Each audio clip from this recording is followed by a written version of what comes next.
Sir. And action. போடி போ, நீ எனக்கு வேணாம். அப்புறம் எதுக்கிட்ட கிரீட்டிங் கார்டுல ஐ லவ் யூ நீ எழுதி கொடுத்த? எனக்கு வேணாம். கிரீட்டிங் கார்டு ஒட்டல. நீ ஐ லவ் யூ நீ எழுதி கொடுத்த கிரீட்டிங் கார்டை ஒவ்வொரு இடமா போஸ்ட் அடிச்சு ஒட்டல. எப்போ விட்டுருவ? கல்யாணம் தானே. வாட்டர்மெலன் ஸ்டார்ல அடி. ஹலோ, போ போ போ.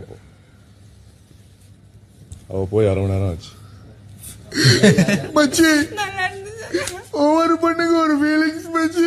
கட்டி பிடிச்சிருந்தேன், கட்டி பிடிச்சி. இந்த பொண்ணுங்களே விடுதான் மச்சி. நல்ல மெசேஜ் ரீச் ஆகும், என்ன கொஞ்சம் லேட் ஆகும். ஆன்சி அதான் சூப்பர் சொன்னா நேச்சுரல். என்ன ஒரு டைரக்டர் கொடுத்த நோட்ட ஒரு நான் பாட்டு சிவனேன்னு உட்கார்ந்து இருந்தேன். இதுக்குள்ள வரவே